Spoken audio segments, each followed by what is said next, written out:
The click of the suitcase's locks resounded deafeningly in the silence of our bedroom. Too loud, too out of tune, like everything else that had happened in the last half hour. Oleg zipped it up, ran his hand over it, and turned to me with that smile that made my cheekbones ache, the smile of a caring, successful husband about to set off to save the world, or, in his case, sign another life-changing contract. "Well, Irishka, I don't think I forgot anything," he said, coming up and putting his arm around my shoulders. He smelled of expensive perfume and lies. I pressed myself against his chest, inhaling the scent and feeling my insides tighten into an icy lump. I was playing my role.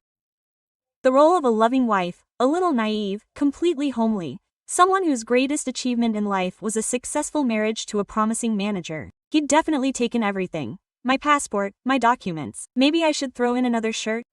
My voice sounded exactly the way he was used to. Soft, with a hint of concern. "Don't bother, honey, I'm only here for 3 days. Everything's strict there. A business trip, negotiations with the Turks, a new logistics hub in Istanbul. If it works out, it'll be a breakthrough for the entire department."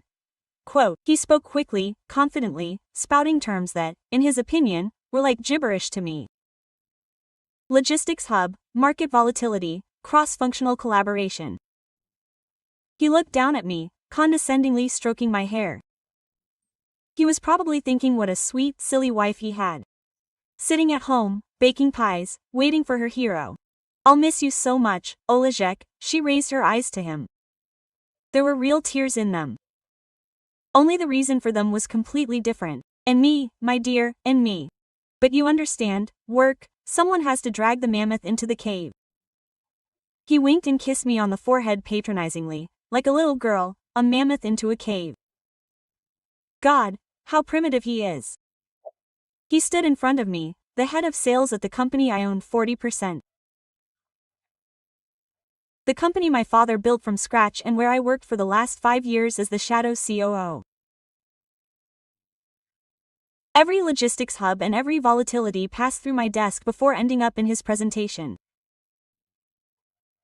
He had no idea that his fateful contracts were my routine work. "Of course, I understand, darling. You're our breadwinner." I smiled as sincerely as I could. In the hallway, he turned around again. "Don't be bored here. Call your girlfriends, go somewhere. There's money on the card. I left you behind." "Yes, darling, thank you. That's a good girl. Don't worry about all that nonsense, just relax." He waved and walked out the door. I waited until the elevator died down, and only then did I allow myself to exhale. The smile slid off my face like a cheap mask. I went to the window and watched his taxi drive away towards the airport. "Rest," I repeated his word, and it sounded like an insult. He wasn't flying to Istanbul and not alone. And I knew it from the very moment he started telling me about a sudden business trip last night, hiding his eyes. Men are so predictable in their lies, especially when they think you're an idiot. I slowly returned to the bedroom. The air still smelled of his perfume. There was a dent in the bed from a suitcase. From the suitcase he had packed for another. I took out my phone. Everything inside me was burning with a mixture of rage and humiliation. I wanted to scream, break the dishes, call him and tell him everything I thought about him. But that would be too easy, too much in the style of that Irishka he had invented for himself. No, I will do it differently. I will not make a scene. I will give him an exemplary flogging on his own turf, according to rules the existence of which he doesn't even suspect. I went into the back room, which Oleg considered my workshop for handicrafts. I opened the lock, which he considered decorative, and entered my real office. 3 monitors, a secure line of communication, a terminal with access to all the company's servers. "Well, what's up, breadwinner?" I whispered, sitting down in the chair. "Let's see what kind of mammoth you drag in this time." The air in the office was different, cool, smelling of ozone from the working equipment. There was no trace of the cloying comfort of our apartment. Here was me, the real me, Irina Andreevna Belozerskaya, COO and co-owner of Global Logistic. I turned on the system. Graphs, tables, and corporate email came to life on the screen. My fingers flew across the keyboard, habitually and quickly. All this domestic routine that I had so carefully portrayed over the past years flew away in a second. I was on my territory. I didn't bother looking for anything. I knew that the system would show everything itself. The financial monitoring, which I personally set up, tracked any anomalies in expenses, especially on the corporate cards of top management. Oleg was not a top manager, but the head of the department was high enough that his spending was under control. I did not wait long. 15 minutes after his plane was supposed to take off, a letter with a red mark fell into the mail. Warning, non-standard corporate expense. My heart began to beat evenly and coldly, like a metronome counting down the seconds to the explosion. I opened the notification. Cardholder Oleg Petrovich Sidorov. Operation: purchase of aircraft parts. Amount 286,500 rubles. Details: 2 tickets, business class, Turkish Airlines, flight Moscow-Antalya. Antalya is not Istanbul. Something inside me sank. It's one thing to suspect. Quite another to see a dry, soulless confirmation on the monitor screen. Below was the second transaction. Operation: hotel payment amount 350,000 rubles. Details: Max Royal BK Golf Resort. Royal Suite 2 adults for 5 nights. 2 adults. Royal Suite at the company's expense. For my company. My hands clenched into fists, my breath caught.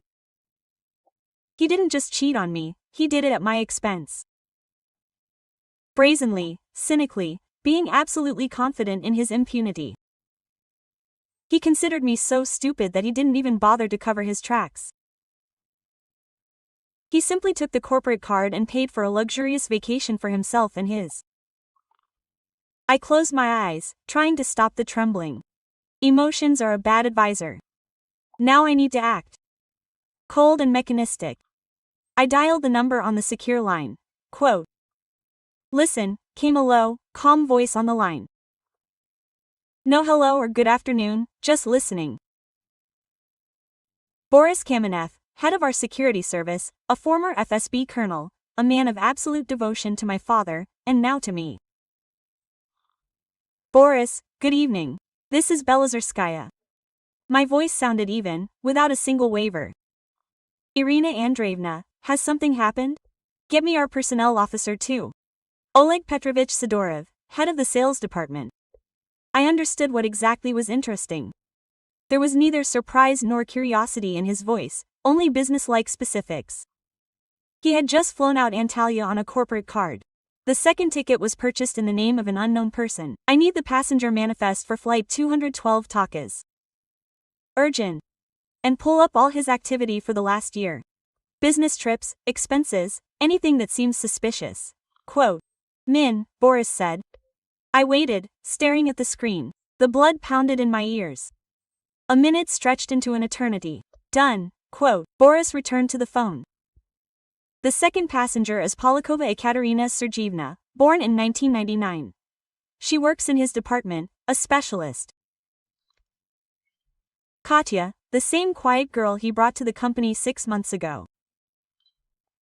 Promising, we should give a chance to the young, he said then at dinner. Now I understood what kind of chance he gave her. Thank you, Boris. Now the second thing. I need 2 tickets for the next flight to Antalya. Business class in my name and yours. And the same room at Max Royal. If everything is occupied, sort it out. The flight is in 3 to 4 hours. Can you do it? No problem. Irina Andreevna, your person will come to pick up the documents for me. The passport is in the safe in the office. The code is standard. Already sent. It will be with you in 40 minutes. Excellent. I am waiting for information on his previous works by email. And Boris, I am listening. Thank you. This is my job, he answered dryly and hung up. I leaned back in my chair. That's it. The mechanism launched. Now there was no turning back.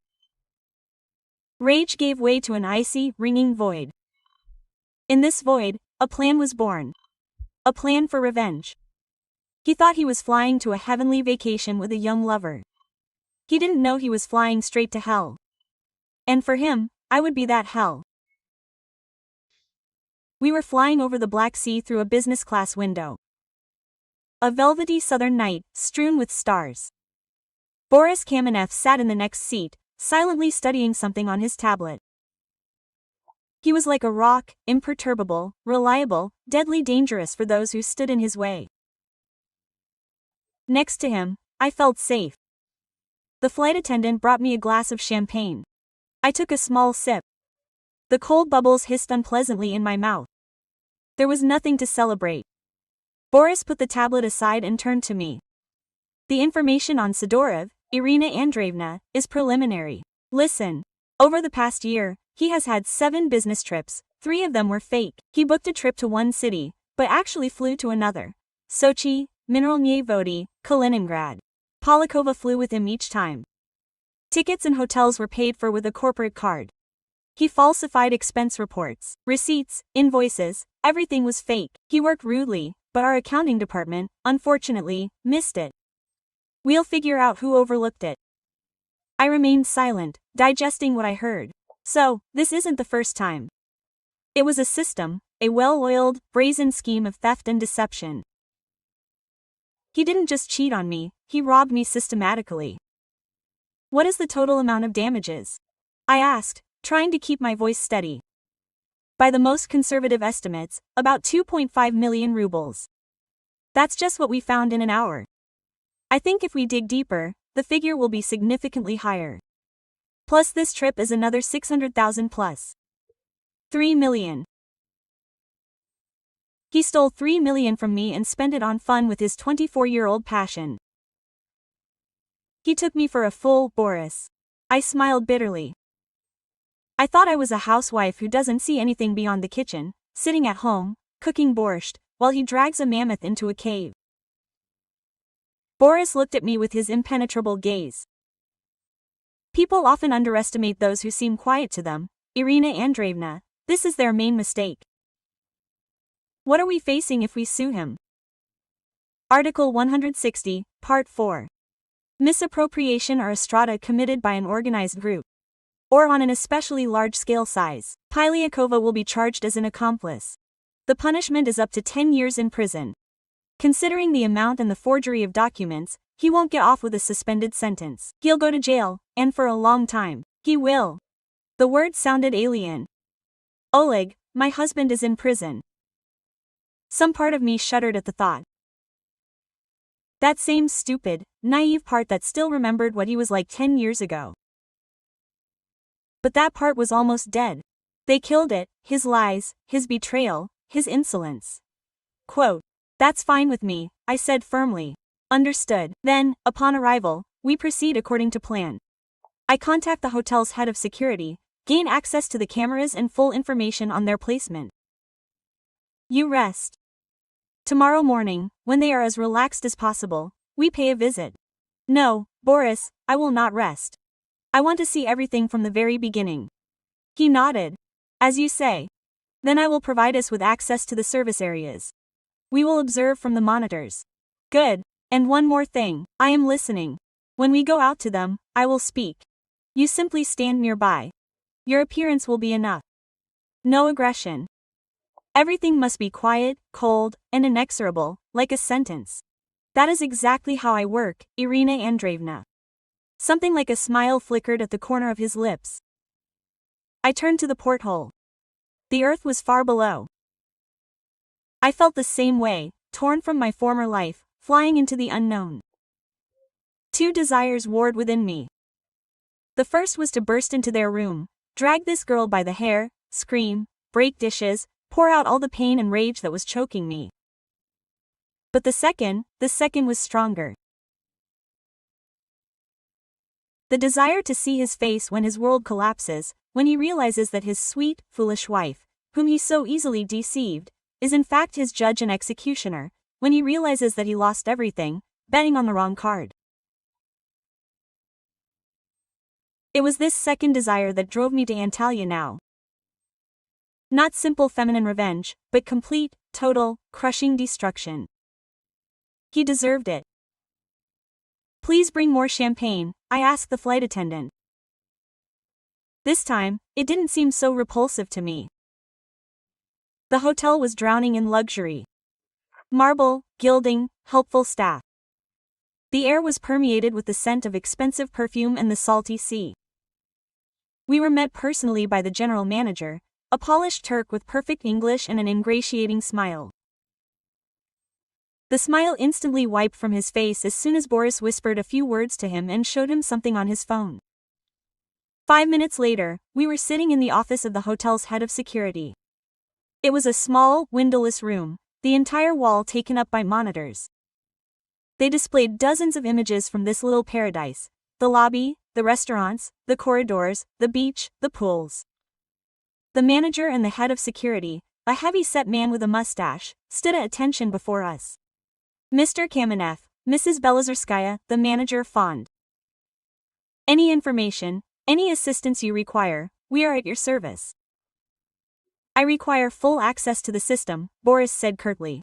And complete confidentiality. No one must know of our presence. Especially the guests from room 3705. Of course, Ali, quote. He turned to the head of security. Provide our guests with full cooperation. Their word is law, do you understand? Quote. Ali nodded vigorously. When they left, Boris sat down at the pool table and with a few clicks brought up a feed from the cameras by the main pool on the central monitor. And there they were, Oleg and Katya. They were lying on adjacent lounge chairs under a large awning. He was wearing silly board shorts, she was wearing a tiny bikini. They were laughing, drinking cocktails from tall glasses. He was telling her something animatedly, gesturing, then leaned over and kissed her lightly, casually, as if he'd done it 1,000 times. I stared at the screen, and the air ran out. I physically felt something inside me crack and crumble to dust. All these 10 years, all our shared memories, plans, jokes, it had all been a lie. A backdrop behind which this vulgar, banal picture hid. Not a young man imagining himself macho and a cheap girl bought by the promise of the good life. Katya stood up and walked toward the water. The camera obligingly followed her. She was young, fresh, with a perfect body and long hair. A classic trophy of a man going through a midlife crisis. Oleg followed her with a look full of smug possession. He won. He got it all. A comfortable wife at home and a young mistress at the resort. They're working hard, Irina Andreevna. Boris's dry voice rang out next to me. I didn't answer, I couldn't. I just looked at my husband, who was a complete stranger to me. And I hated him. Hated him more than I'd ever hated anyone in my life. Not for the betrayal, for the humiliation, for the fact that he considered me a blind idiot, unworthy of even basic respect. What next? Boris asked, seeing my state. I took a deep breath, forcing myself to control my trembling hands. Never mind, we'll wait. Let them enjoy themselves, let them finish their cocktails, let them swim, let them feel like they're on top of the world. The higher they climb, the harder the fall will be. Good plan, he nodded and returned his gaze to the screen. We sat there for about an hour in silence, watching them relax carefree. They swam, hugged in the water, ordered more drinks. Oleg took out his phone and started taking photos. Probably a progress report. He'll send me a photo of the empty conference room later with the caption, "Tired as a dog." At some point, Katya said something, and he laughed loudly, throwing his head back. I knew that laugh. It had once been directed at me. That's it. It's time, I said, rising from my chair. My voice was hard as steel. The pain was gone. Only a cold, ringing calculation remained. I'm going alone. You, Boris, will appear on my signal. Irina Andreevna, this might not be safe. He won't lay a finger on me. He's too cowardly for that. Just be ready. As you say. I left the stuffy security room and headed for the pool. I put on dark glasses and draped a light pareo over my shoulders. I walked slowly, feeling the gazes of the vacationers on me. But I didn't see them. I saw only one goal. Two sun loungers under a large awning. VMMA slowed. Every step echoed loudly in my ears. There they were, very close. He was lying with his eyes closed, turning his face to the sun. She was lazily applying cream. The perfect picture. Time to add a little drama. I stopped a couple of meters from their sun loungers next to a table covered with empty glasses. The waiter approached and looked at me questioningly. I smiled at him and motioned for him to wait. And then I spoke loudly, cheerfully, so that it was impossible not to hear. Oleg, what a surprise. It's a small world, isn't it? Oleg shuddered and sat up abruptly. His eyes widened. At first there was bewilderment in them, then recognition, and finally, pure animal horror. His sunglasses slid down his nose, revealing his panic. He looked at me as if he'd seen a ghost. His face had lost its color, turning a sallow gray. And Ira, what are you doing here? He stammered. His voice was weak and somehow alien. Katya, sitting next to me, stared at me with frank curiosity and slight irritation, as if I were an annoying fly disturbing her peace. She still didn't understand who I was. What do you mean, relaxing, darling? I laughed carefree, coming closer. You said it yourself. Call your friends, go somewhere. So Lena and I decided to go to the sea for a couple of days, and then you can imagine what a coincidence. I lied easily and casually. Lie after lie. All honestly. Oleg opened and closed his mouth like a fish out of water. He tried to say something, but couldn't get a word out. His brain was obviously frantically searching for an explanation, but couldn't find one. Oh, where's Lena? He finally managed to squeeze out. Oh, she's in the room. My head's giving me a headache from the sun, and I decided to go for a swim. And this, I take it, is your colleague. I turned my gaze to Katya, giving her the sweetest, friendliest smile I could muster. The girl looked embarrassed. Ekaterina, she introduced herself, holding out her hand. I ignored her hand. Irina, my wife, I snapped, my smile turning icy. The word wife hung in the air like an axe. Katya pulled her hand back as if she'd been burned. Her face lengthened, her cheeks flushed. She cast a confused, frightened glance at Oleg. He, in turn, looked like he was about to faint. Yes, colleague, he croaked. Katya, Polyakova, we're having negotiations with our partners. The meeting fell through. So we're waiting. We decided not to waste time. It was so pathetic, so unconvincing, that I wanted to laugh in his face. Negotiations by the pool. I raised my eyebrows in surprise. How interesting. And here I thought you were in Istanbul. You have a life-changing contract there, Oleg. I deliberately used his own words. Each of them was a little poisoned arrow. He sensed it and cringed. Yes, in Istanbul. And it was we, the partners, who asked us to fly here for one day. What a surprise. He was talking utter nonsense. Panic completely paralyzed his ability to think. Well, if you're here for work, you can't just sit there and do nothing. I changed my deliberately cheerful tone and turned to the waiter, who had been patiently waiting to the side this whole time. Young man, please bring 2 mojitos for these gentlemen. Freshen up before an important meeting and write down something about global logistic. Room number. I pretended to think about it, then looked at Oleg. Oleg, remind me of your corporate reservation number. The last phrase was the finishing touch. Oleg turned even paler, if that was even possible. He understood everything. He realized that this was no coincidence, that it was a trap. Ira, we need to talk, he croaked, trying to get up. We'll definitely talk, honey, a little later. I stopped him with a wave of my hand. In the meantime, enjoy your drinks. The company is treating you. You worked so hard for its prosperity, after all. I turned and walked away, feeling two gazes on my back. One full of horror and incomprehension, the other frightened and confused. I had a few minutes while the waiter prepared the cocktails. Just a few minutes to savor this moment when his perfect world showed its first, but already fatal, crack. I took out my phone and sent Boris a short message. Exit. The performance was moving into its final act.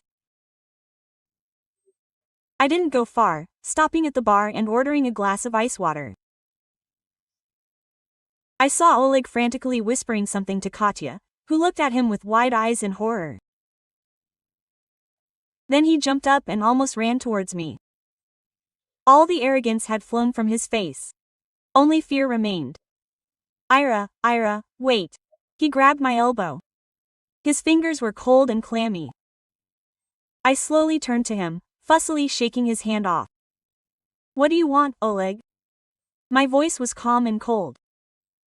No games, no Irishka. What the hell are you doing here? Were you following me? What does all this mean? He dropped to a hissing whisper. The mask of a loving husband slipped, and his true face was revealed. Angry, scared, selfish. I was keeping an eye on you, don't flatter yourself. I chuckled. I have more important things to do. Then what kind of circus is this? Write it down about the company. Are you completely crazy? On the contrary, Oleg, I've never been in a sane state of mind. I took a sip of water. I wasn't keeping an eye on you. I was monitoring the company's expenses, my company, the company of which, for your information, I am a co-owner. I looked him straight in the eyes when I said this. I saw the confusion splashing in them. He tried to process the information, but his frightened brain refused to accept it. What? What co-owner? Ira, don't talk nonsense. You're a housewife. At that moment, Boris Kamenev approached from behind, silently as a shadow. He stood next to me. Tall, dressed in a formal polo shirt and linen trousers, he looked a complete alien element at this celebration of life. But he exuded such a threat that Oleg instinctively recoiled. Who is it? Quote, he whispered. I ignored his question. It was time. I straightened up and looked at the man who was my husband as if he were an errand subordinate. My voice sounded the way it did at closed board meetings, emotionless and commanding. Sidorov, Oleg Petrovich. Due to the misappropriation of company funds on an especially large scale, confirmed by documents, you are dismissed effective today under Article 81, Paragraph 6, Subparagraph Civil Code of the Labor Code of the Russian Federation. Embezzlement on the job, quote. I pronounced each word with emphasis, like a nail being driven into the lid of his coffin. Oleg looked at me, and his face turned into a mask of horror and disbelief. He shook his head, as if trying to shake off this nightmare. What embezzlement? Ira, are you in your right mind? I'm the head of the department. Quote, you can't fire me. I can. As the COO and co-owner of Global Logistic, I have every right to do so. Your fateful contract in Istanbul is a sham. This trip, like the 3 previous ones, is theft. Everything is documented, Oleg. He backed away, his back colliding with the bar counter. His gaze darted from me to Boris and back again. And I nodded towards my companion. Boris Kamenev, our head of security. He will ensure that you and your colleague hand over all corporate property, laptop, phone, cards. Right now. Katya, who had come closer to overhear our conversation, had a contorted expression of horror. She seemed to be only now beginning to grasp the scale of the disaster. After that, I continued, I addressed them both. You will face a full internal investigation. The company is suing you. Article 160, Part 4. Embezzlement or misappropriation on an especially large scale. The lawyers are already preparing the lawsuit. I think you will have enough time to discuss the details of your negotiations. About 7 years, if you're lucky. I'm done. In the silence that followed, only the splashing of water in the pool and distant music were heard. Oleg looked at me with empty eyes. His world, built on lies and self-confident arrogance, collapsed in an instant. He was crushed, destroyed. Ira, for what? He whispered. I leaned towards him and said quietly, so that only he could hear. For taking me for a fool, Oleg. I turned and walked away, leaving him alone with Boris and the consequences of his own stupidity. The verdict had been rendered, and it was not subject to appeal. I did not go to my room. I went up to the restaurant terrace on the second floor, which offered a beautiful view of that very pool. I sat at a table in the shade and ordered coffee. I needed to see the ending. Not out of sadism, but out of a need to put an end to it. A silent scene unfolded below. Boris was saying something to Oleg, who shook his head helplessly. Katya stood nearby, covering her face with her hands. Her shoulders shook with sobs. Boris was unperturbed. He pointed them in the direction of the hotel, and they, like a pair of condemned men, wandered toward the beach exit. My bodyguard followed a few steps behind them. Not an escort, but an inescapable shadow. I knew what was happening. Bollies would take them to a room where they would have to hand over everything belonging to the company. I gave him clear instructions. Follow strict protocol, no emotion, no violence, just methodical execution. About half an hour later, a message from Boris arrived on my personal phone. Property has been seized, cards blocked. I'm leaving for the airport to cancel return tickets. They have been evicted from the room. Hotel management has been warned. That's it. The financial noose has tightened. They are left in a foreign country, in an expensive hotel, from which they are about to be thrown out without money and without return tickets. I finished my coffee and decided that I had earned the right to one last farewell look. I went up to their room, now former, under the pretext of having forgotten my thing there. The door was unlocked. They were there in the middle of the destroyed suite, among scattered things and open suitcases, and they were yelling at each other. You lied to me. You always lied to me. Katya shrieked, throwing a shoe at Oleg. He dodged. Shut up, sister, this is all your fault. Drag me to that damn hotel. I want it like on Instagram. Enough, he yelled back. There was no strength in his voice, only pathetic, impotent anger. It's my fault. You told me you were a big boss, that you had everything under control. You said your wife was a gray mouse, a domestic chicken. Who is she, Oleg? Who is this woman? She jumped up to him, pounding his chest with her small fists. He roughly pushed her away. I said, shut up, you idiot. He grabbed his head. She is the mistress of it all, the company, everything. I didn't know. The mistress. Katya froze, and her face distorted into a new grimace, a mixture of fear and despair. My God, what will happen now? We'll go to jail, Oleg. We'll go to jail. I don't know how I know. It's all because of you. You needed clothes, trinkets, resorts. I did all this for you. For me? You're just an old goat who bought himself a young girl. You thought I didn't understand. I just wanted to escape from my hole, and you set me up. You ruined my life. They were disgusting. Two small selfish predators who clung to each other when a big beast cornered them. All their love, their entire romance turned out to be cheap tinsel that flew off at the first breath of real wind. I stood in the doorway, and they didn't saw. I looked at it and felt nothing, no malice, no satisfaction, only a cold, all-consuming emptiness and some strange disgust. I lived with this man for 10 years. I shared a bed with him. I thought I loved him. At that moment, Oleg turned around and saw me. His face twisted. Ira, he croaked. Please, don't. Don't ruin my life. I'll give it all back. That was the last straw. Even now, at the very bottom, he thought only of himself. Not about how he hurt me, not about his betrayal, but about his own skin.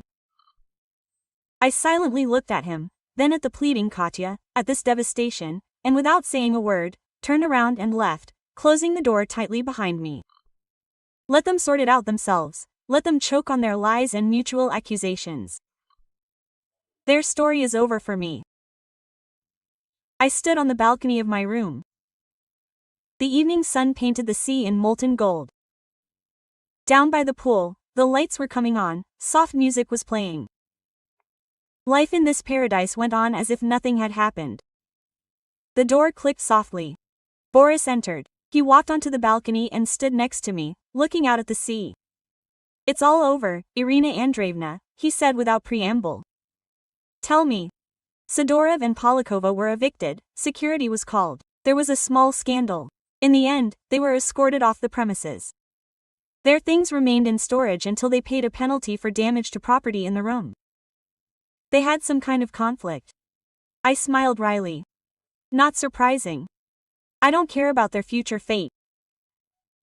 They will find a way to get home. I asked more out of idle curiosity than sympathy. These are no longer our problems, Irina Andreevna. I think the consulate will help them. They will buy the cheapest economy class tickets, if, of course, they have any money left. We were silent. The sound of the surf was calming. It washed away the dirt of the day, cleared my thoughts. The lawsuit will be filed tomorrow morning. Our lawyers have already contacted the investigative committee. Given the amount and the evidence, the case will be opened quickly. From now on, everything will go as planned. Good, thank you, Boris, for everything. This is my job, he repeated his signature phrase again. But this time I heard warm notes in his voice. Or maybe I just wanted to hear them. You are free, Boris. Get some rest. We fly back tomorrow morning. He nodded. Good night, Irina Andreevna. He left, leaving me alone. I remained on the balcony, breathing in the salty night air. I waited for a wave of emotion to wash over me, resentment, pain, maybe even schadenfreude or a sense of victory. But nothing happened. There was silence inside. Everything that had made up my life for the last 10 years collapsed. My home, my marriage, my husband. Everything turned out to be fake, a cardboard set. And now, when the set had burned, I stood on the empty stage and felt nothing but a strange, deafening relief. As if I had been wearing tight, uncomfortable shoes for years. And now I could finally take them off, as if I were playing someone else's role, forced upon me. And now the curtain had fallen, and there was no need to pretend anymore. I didn't know what would happen tomorrow. A difficult conversation with my parents awaited me, divorce proceedings, a court hearing with Oleg. A new life awaited me. A life where I would no longer be Irishka, the housewife. A life where I would be Irina Andreevna Belozerskaya, myself. And for the first time in a long time, this thought didn't frighten me. I looked at the dark sea, in which the stars were reflected. It was vast, endless, and full of possibility. I took a deep breath. A new dawn lay ahead, and I was ready for it.